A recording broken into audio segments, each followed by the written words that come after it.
Imagine this. You've worked for years, you've hustled, built an empire, small or big, and then suddenly one day you're gone. No goodbyes, no final words, no instructions, just you're gone. And it gets crazier. Your family is not just left to battle grief, but also left to answer questions of who gets what. And trust me, it could get really chaotic and messy. Let me tell you what happens if you die in Nigeria without leaving a will. If you're a returning subscriber, thank you for always coming back. And if you're new to this channel, I promise you are in the right place. This is a very big shout out and very special one to people that have joined us over the past 2 weeks, to Team, to Ayomide, a lot more. Thank you so much. I completely lost track of all of the names. I'll do better next time, I promise. Thank you all so much for always coming back. And without further ado, let's get right into the topic of the day. What happens if you do not have a will in Nigeria?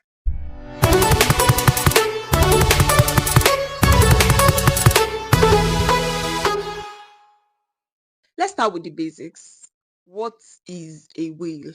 A will is simply a legal document that you prepare before you kick the bucket, that allows you to, specify what happens to your properties, your money, your possessions, your RIMO code. It's very important. I'm sorry, that was on a lighter note. So you might be asking, why is it important to have a will? Let me tell you this.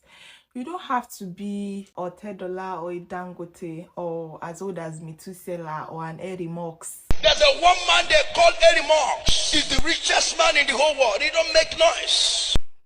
Before you have a will, you don't have to be old or super rich before you have a will. It is for you. You with your first job, with your side hustle, with that piece of land that your parents left for you in the village.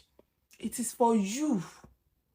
You that you have that original charger and power bank, it is for you. A recent survey actually shows that only about 10%, in fact less than 10% of Nigerians actually have a will. So what happens if you die without a will in Nigeria? There's something called intestate succession, or simply intestacy. It means that customary law or statutory law basically takes over the sharing of whatever you're leaving behind. And sometimes this is not fair to women and children, to your family generally. Imagine working so hard for your family, and then one uncle you have not spoken with in 20 years comes and sits on whatever you're leaving behind. Or you as a woman, your children are just left. It's a lot of things. It could get really chaotic and really messy when a man or a woman dies without leaving a will behind. Dying without a will also means quarrel amidst your family members. Also, it means involvement of the government sometimes, and oftentimes it means that your properties, the things you're leaving behind, are not shared the way that you would have loved. We see these things every day. It happens every day, and now that you're still here, you can avoid it.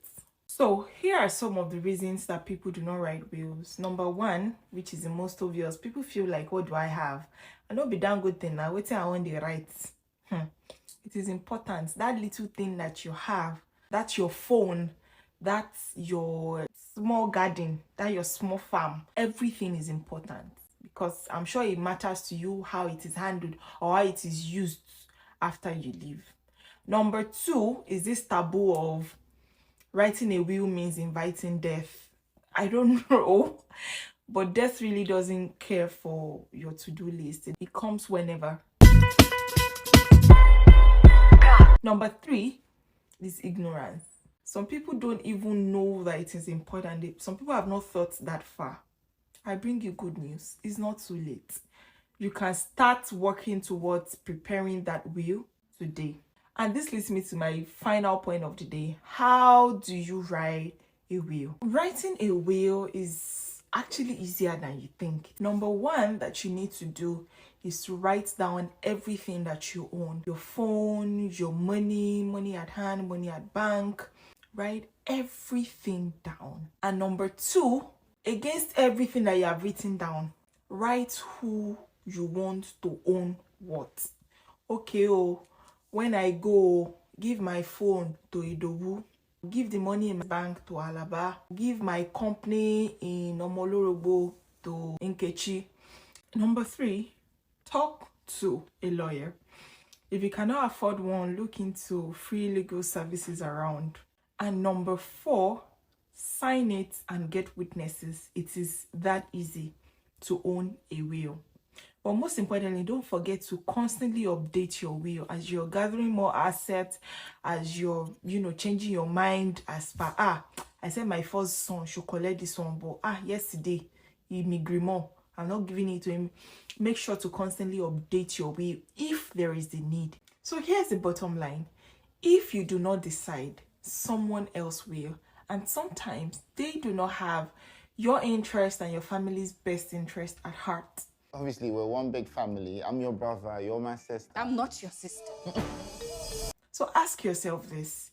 If today were to be your last day, would you be able to rest easy knowing that your family and everything you're leaving behind is managed the way you would have loved? If you're not sure, then you need to do the needful ASAP. I love you guys, and I will see you in my next one. Do not forget to drop a comment below. Let me know your thoughts in the comment section. Do you have a will, or are you planning to have a will? If you do not, why do you not have? And also, if you're a new subscriber, please acknowledge in the comments that you're a new subscriber so that I give you a very special shout out in any of my subsequent videos. And I will see you in the next one. Do not forget to subscribe to this channel if you're yet to. Also give this video a thumbs up, and most importantly, please share this video, and stay curious, stay learning, and I'll see you in my next one. Bye bye.